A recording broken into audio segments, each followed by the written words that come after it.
So I'll just give a little bit of pointing out instruction, encouragement to look at particular characteristics of our experience so as we can start to become more confident and perhaps even assertive and clear about what it is that is actually going on.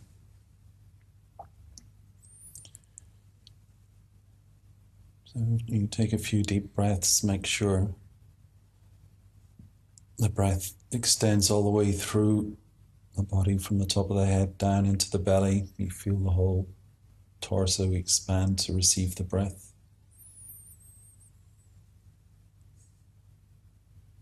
And then with the out breath, see if you can let you could say the mind just settle into the belly that is then anchoring itself into the earth. Just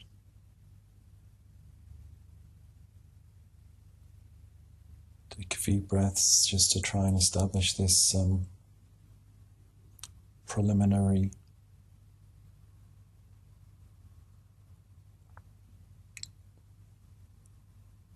centeredness.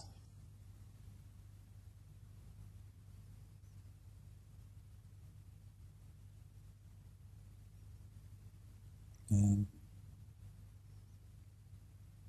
looking back through the eyes, turning the eyes around, looking back into the dark light.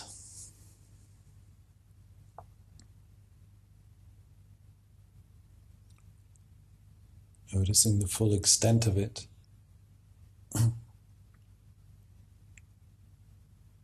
Is there anywhere in the body that it's not present?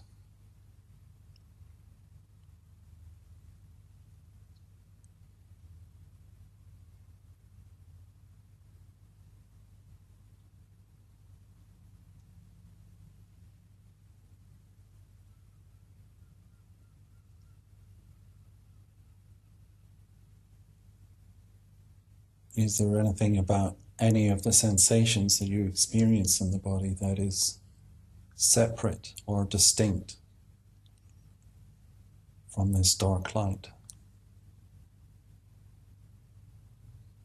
In fact,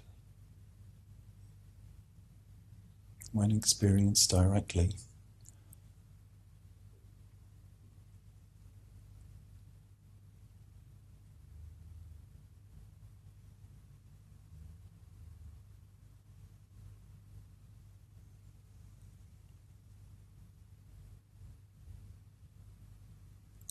is there a center point to this experience of dark light? Is there anywhere you can find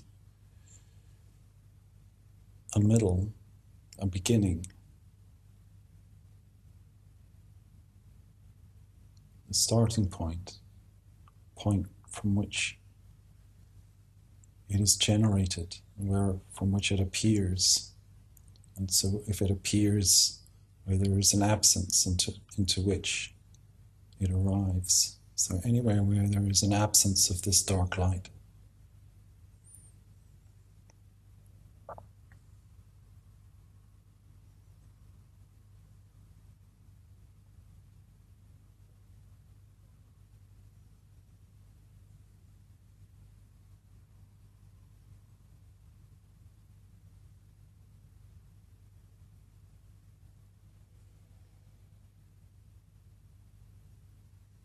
Is there anywhere where there is an end to it? Inside of the body, can you find an end to it? Outside of the body, can you find an end to it? Or is it without end, without beginning?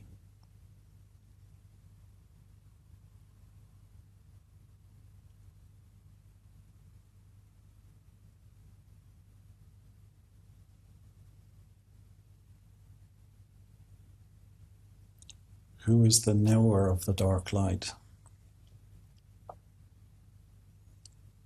Is the knower the one that is the experiencer, the seer of it, separate from it?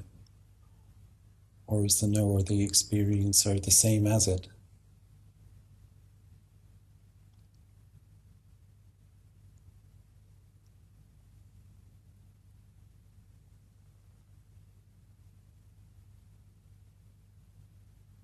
The teachings tell us that awareness itself is self-aware. The knowing is intrinsic to awareness itself, so it doesn't need to be generated, contrived, one-sided.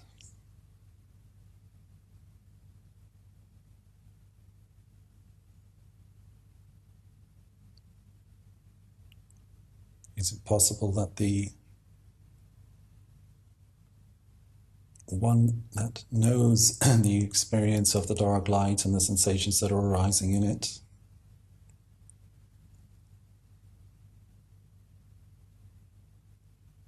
and the dark light itself and the sensations themselves are one and the same? There is actually no separation between the knower and the known.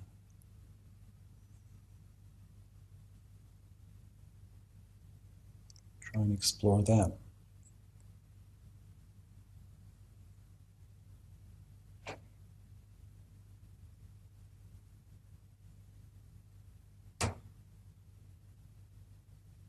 Try and relax then, if you can. The need to be the doer of a meditation and the need to be the contriver of understanding, insight, wisdom, seeing, in recognition of the fact then that awareness, seeing, knowing, experience are one and the same.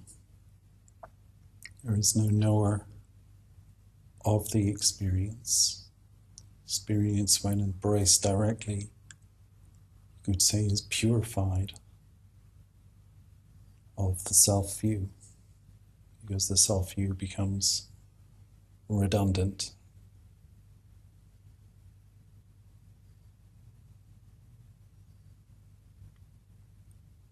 When all that is required, all that is needed for fulfillment is already intrinsic, is already there.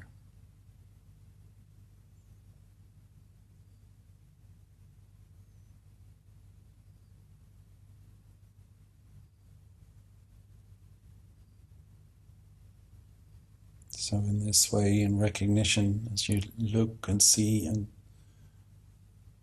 experience for yourself these things directly, you can let go of your everyday mind, your habitual modus operandi,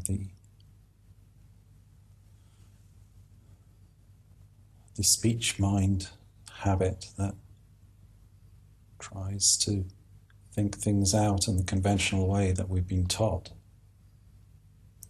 Rather start to learn to notice that there is this other possibility.